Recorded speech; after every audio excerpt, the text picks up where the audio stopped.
everyone, it's Natasha from AxelsonAcademy. We've been doing a whole series on owl books, which I am just enjoying so much. And I was thinking, you can't have a series on owl books without the classic Owl Moon. And in fact, any study that I was doing about owls, this would probably be my first book that I would read. So I had to share it with you. Owl Moon is by Jane Yolen. It is a Caldecott Medal winner. And to me, this just embodies the mystery of owls. And it also is a great text exemplar for when you're writing about a small moment that's true in your life. Jane Yolen has taken the memory of her going owling as a child and expanded it into this beautiful narrative story. And this is what I want my students to do, to take something that really happened to them and be able to elaborate on it and set the scene for us.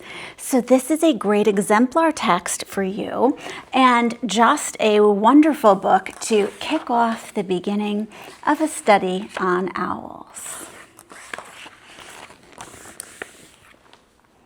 It was late one winter night, long past my bedtime, when Pa and I went owling. There was no wind, the trees stood still as giant statues, and the moon was so bright the sky seemed to shine. Somewhere behind us, a train whistle blew, long and low, like a sad, sad song. I could hear it through the woolen cap Pa had pulled down over my ears. A farm dog answered the train, and then a second dog joined in.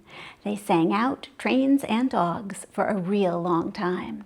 And when their voices faded away, it was as quiet as a dream. We walked on toward the woods, Pa and I. Our feet crunched over the crisp snow, and little gray footprints followed us. Pa made a long shadow, but mine was short and round. I had to run after him every now and then to keep up, and my short, round shadow bumped after me. But I never called out. If you go owling, you have to be quiet. That's what Pa always says. I had been waiting to go owling with Pa for a long, long time. We reached the line of pine trees, black and pointy against the sky, and Pa held up his hand. I stopped right where I was and waited. He looked up as if searching the stars, as if reading a map up there. The moon made his face into a silver mask. Then he called, "Hoo, hoo, hoo, hoo, hoo, hoo," the sound of the great horned owl. Hoo, hoo, hoo, hoo, hoo, hoo. Again he called out, and then again. After each call he was silent, and for a moment we both listened, but there was no answer. Pa shrugged, and I shrugged. I was not disappointed. My brothers all said sometimes there's an owl, and sometimes there isn't. We walked on. I could feel the cold as if someone's icy hand was palmed down on my back, and my nose and the tops of my cheeks felt cold and hot at the same time. But I never said a word. If you go owling, you have to be quiet and make your own heat.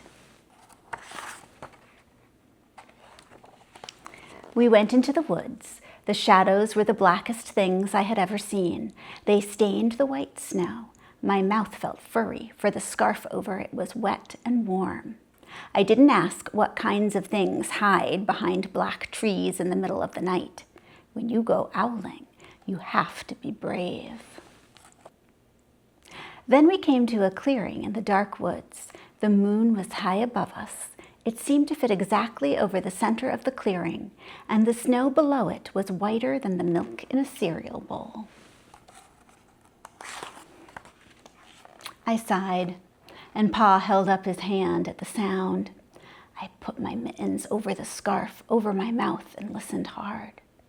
And then Pa called, "Hoo, hoo, hoo, hoo, hoo, hoo, hoo, hoo, hoo, hoo, hoo, hoo."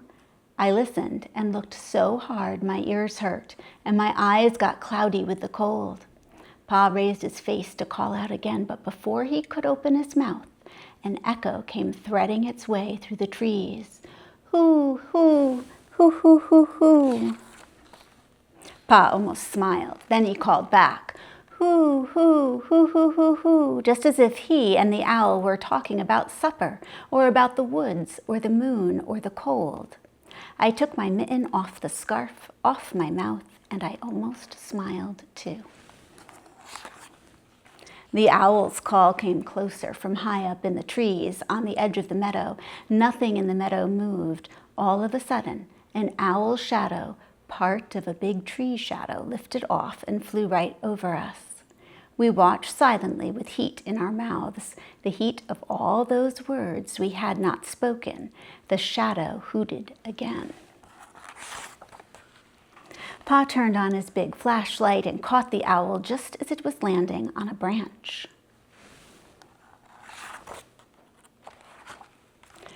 For 1 minute, 3 minutes, maybe even 100 minutes, we stared at one another. Then the owl pumped its great wings and lifted off the branch like a shadow without sound. It flew back into the forest. Time to go home, Pa said to me. I knew then I could talk. I could even laugh out loud. But I was a shadow as we walked home. When you go owling, you don't need words or warm or anything but hope. That's what Pa says. The kind of hope that flies on silent wings under a shining owl moon. And there is so much that can be done with this book, but it's also the kind of book that you like to read and just let it sit with you a while. Thank you so much for joining me, and I'll see you in the next video.